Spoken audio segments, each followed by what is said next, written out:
ආලවක දවසක් තමන්ගේ විමානේ නැතිකොට ලෞතුරා බුදුරජාණන් වහන්සේ ආලවක යක්ෂයාගේ විමානයට වඩිනවා. මගේ ලෞතුරා බුදුරජාණන් වහන්සේ ආලවකගේ විමානයට වඩිනවා. විමානයට වැඩලා ආලවක නැති වෙලාවේ ආලවකගේම ආසනේ වාඩි වෙලා ආලවක යක්ෂයාගේ බිසෝරුන්ට බණ කියනවා.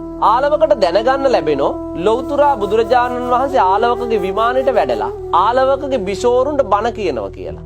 ආලවකට හොඳටම කේන්ති යනවා. කේන්ති ගිහපු ආලවක ලහි ලහියේ පැමිණෙනවා තමන්ගේ විමානයට. නිකන් නෙවෙයි එන්නේ. අද මම ශ්‍රමණ බවත් ගෞතමයෝ පරසක්වල ගහනවා කියලා. හොඳටම කේන්ති ගිහිල්ලන්නේ දත් කූරු කාගෙන එන්නේ. ඒ ආපු ආලවක දකිනවා මම නැති වෙලාවේ මගේ ගෘහයට බුදුහාමුදුරුව වැඩලා මගේම බිසෝවරුන්ට මගේම පුටුවේ වාඩි වෙලා බණ කියනවා. හොඳටම කේන්ති ගියා. විමානයට ගොඩ වුණු ගමන් ආලවක කියනවා ශ්‍රමණ බවත් ගෞතම වහාම නික්ම යනු. මගේ ලෞතුරා බුදුහාමුදුරුව ආලවකගේ වචනයට කන් දීලා ආසනයෙන් නැගිටලා උන්වහන්සේ වැඩම කරනවා. ආලවකට සතුටුයි. මොකද්ද සතුට? ආලවක ලෞතුරා බුදුහාමුදුරුව ගැන අහලා තියෙනවා. බුදුරජාණන් වහන්සේ කියන්නේ පුරිස ධම්ම සාරථී බුදු ගුණයෙන් යුක්තයි. නොදැමුණු පුරුෂයන් দমনය කරන කෙනෙක්. උන්වහන්සේ ඕනෑම කෙනෙකු দমনය කරලා ඕනම දාමරික සැඩපරුස කෙනෙක් দমনය කරන කෙනෙක් තමයි ලෞතුරා බුදුහාමුදුරුව. හැබැයි එවැනි කෙනෙක් මගේ වචනයට බයි නැකිටලා ගියා. සතුටු නැද්ද? ආලවක කල්පනා කරනවා ඇත්තටම බුදුහාමුදුරුව නැකිටලා ගියේ මට බයේද? මට බයේ නම් ගියේ අඬ ගැහුවම අයිත් ඇවිල්ලා වාඩි වෙන්නත්. නැවත ආලවක කියනවා මගේ බුදුහාමුදුරුවන්ට පවිස සමනාති බෝගෝතම. ශ්‍රමණ බවත් ගෞතමය නැවත පිවිසිලා අසුන් ගන්න.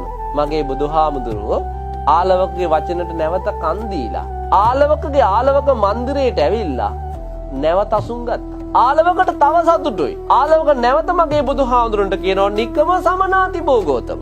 ශ්‍රමණ බවත් ගෞතමය නැගිටලා යන්න කියලා අයිත් කිව්වා. මේ දෙවෙනි පාර කියන්නේ. බුදුහාමුදුර නැවත නැගිටලා එළියට ගියා. නැවත ආලවක කියනවා පවිස සමනාති බෝගෝතම. ශ්‍රමණ බවත් ගෞතමය එන්න ඇතුළට. දෙවෙනි පාරත් ඇවිල්ලා වාඩි වුණා. තුන්වෙනි පාර කියනවා නික්කම සමනාති බෝගෝතම. ශ්‍රමණ බවත් ගෞතමය නැගිටලා යන්න. මේ කීවෙනි පාරද කියන්නේ? තුන්වෙනි පාර. නැවත කියනවා තුන්වෙනි පාර පවිස සමනාති බෝගෝතම. ශ්‍රමණ බවත් ගෞතමය ඇවිල්ලා වාඩි වෙන්න කිව්වා. බුදුහාමුදුරු තුන්වෙනි පාරත් ඇවිල්ලා අසුන් ගත්තා. හතරවෙනි පාරත් කියනවා ආලවක නික්කම සමනාති බෝගෝතම. බුදුහාමුදුරු වැඩියද? හතරවෙනි පාර එළියට වැඩියේ නැහැ. හතරවෙනි පාර තථාගතයන් වහන්සේ කියනවා දේශනා කරනවා ආලවකට ආලවක ඔබේ වචනයට මන් තුන් පාරක් අවනත වුණා. ඔබ කියන දේ මන් තුන් පාරක් කළා. දැන් ඔබ මම කියන දේ එක පාරක් අහගන්න. එහෙම දේශනා කරපු බුදුහාමුදුරු ආලවකට ආලවක සූත්‍රය දේශනා කළා. ආලවක සූත්‍රය දේශනා කරලා ඉවරුණාම ආලවකට හරි සතුටුයි. ආලවකගේ සතුට කොච්චරද කියනවනම් පින්වතුනි බුදුහාමුදුරන්ට ආලවක කියනවා භාග්‍යවතුන් වහන්සේ ඔබ වහන්සේගේ ධර්මයේ හරියට ආලෝකයක් නැතුව අන්ධකාරය අතගා ගිහපු මිනිහෙකුට ආලෝකයක් සැපෙවුවා වගේ මම්මුලා වෙලා හිටපු කෙනෙකුට පාර පෙන්නුවා වගේ. ඒ විතරද? උක්කුජ්ජිතං වා නික්කුජ්ජෙය්‍ය. යම් දෙයක් මුණින් අතට හරවල තිබුණු දෙයක් උඩුකුරු කරලා පෙන්නුවා වගේ. කවුද මේ උපමාවලින් මේ ධර්මයේ වටිනකම කියන්නේ? ආලවක යක්ෂේ. මුලින් කොහොමද හිතන් හිටියේ? බුදුරජාණන් වහන්සේ පරසක්වල ගහන්න ඕන කියලා ආව මිනිසයා.